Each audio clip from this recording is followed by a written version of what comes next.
May mga gusto lang po akong i-clarify doon sa mga interviews at mga sagot ng nanay ko po sa mga interviews niya po.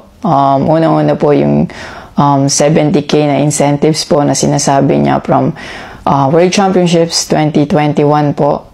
Unang-una po 2022 po yun. At hindi lang po 70K yung na-receive ko po doon. Alam ko 6 digits po yun. Dahil dalawa po yung nakuha kong medalya. After nun, mga bandang December, umuwi ako sa Pilipinas. Nakikita kami ng mama ko.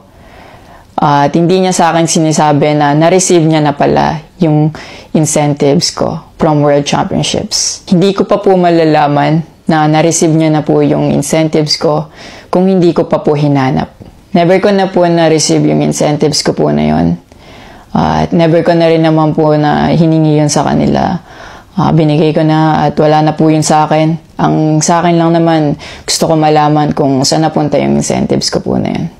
Yung principle po kasi dito wala po sa liit o laki ng amount po na incentives po na ginalaw niya, kundi po sa pagtago at paggalaw niya nang wala ko pong consent, yung pinapoint ko po sa kanya. At yung about sa red flag daw po si Chloe na sinabi ng mama ko, hinusgahan niya po agad si Chloe sa pananamit at sa pag-akto po niya. Magkaiba po ng kinalakihan. Unang-una, lumaki si Chloe sa Australia at ayun yung nakagisnay niyang culture. At ibang-iba po talaga sa Pilipinas kung paano tayo gumalaw, magsalita o manamit po. At yung about po sa yung mauubos po yung anak ko, nasabi po ng mama ko. Unang-una po si Chloe po may sarili po siyang income. Lahat po ng nakikita niyong gamit o yung pag-travel niya kung saan-saan po. Galing po yun sa pinagpaguran niya po. At bakit naman po ako mauubos? Gaya nga po ng sinabi ko, si Chloe po may sarili po siyang income and lahat po ng bank account ko po nasa mama ko po.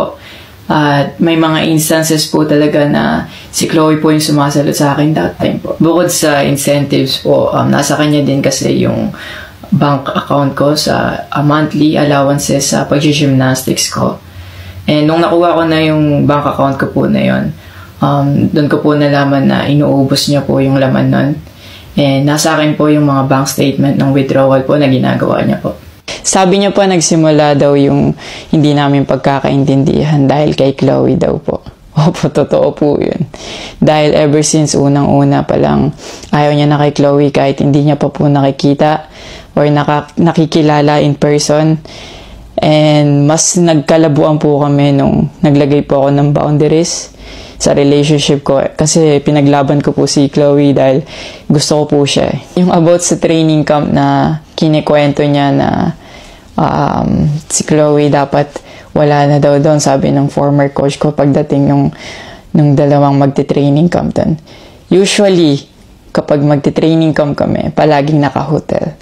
And miscommunicated yun na doon pala sila sa akin na mag-i-stay. Hindi rin totoo na pagpunta nila doon, nung dalawang bata, dapat wala na si Chloe kasi sabay-sabay silang pumunta doon.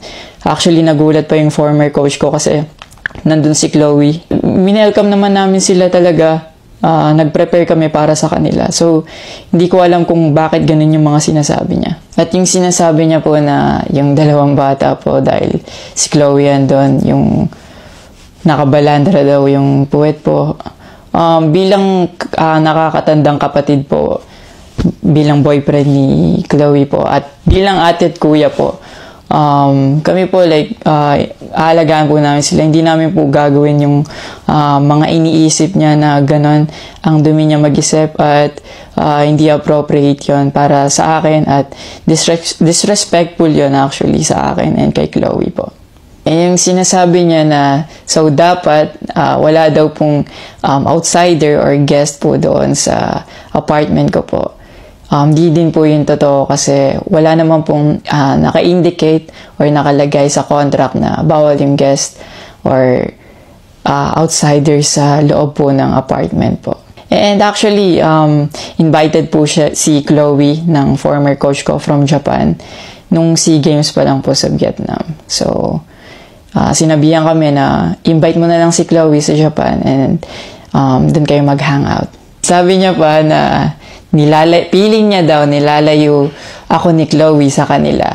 Unang-una po yun, months before nun, kasi uuwi ako parang 3 days yun.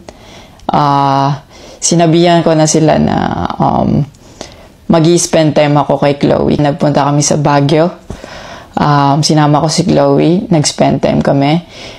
Nakikipaghalubilo naman po kami, hindi naman ako nilalayo ni Chloe. Actually, pumunta pa kami sa Pangasinan. Like, po kami doon, parang meet and greet. Yeah. Tapos after nun, nagpunta tayo ng Baguio. And then, ikaw pa nga nag-aya na yung sa bike. Yeah, Because we didn't tayo. know what to do. Yeah. After nung kumain, because they were like, oh, what do we do? I was like, oh, let's go sa Burnham Park. Yeah. So that we can take the little kids to go biking. Yeah. So I'll just attach a screenshot of me saying sorry at that time if they felt left out when we were all hanging out sa Baguio. So you guys can just pause and read. Actually, nagkita po yung mama ko and yung family ni Chloe twice po. And then, yun, nag-usap po sila. In the last resort, my family made a group chat Yeah. na kasama everybody involved because my family wanted to address kung ano yung issues ni mom mo towards me. Yeah, kasi marami na siyang pinapost. Yeah, madami na siyang pinapost. And even though my family knew na madami na siyang pinapost, my family still welcomed them, treated them with respect, and with no judgment na pinaringgan nila yung side ng mom mo, what she had to say about me and our relationship.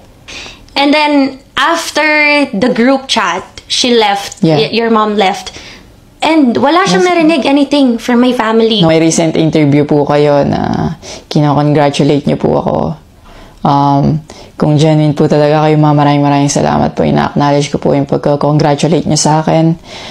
Pero nagpa-flashback pa rin po talaga yung masasakit yung sinabi sa akin at yung mga hindi nyo pag-wish well sa akin. Like, tumatatak po yan sa akin talaga. Ang message ko po sa inyo na mag-heal kayo, mag-move on, at napatawad ko na kayo long time ago po. Pinagpipray ko na maging safe kayo palagi at nasa maayos kayong kalagayan dyan lahat.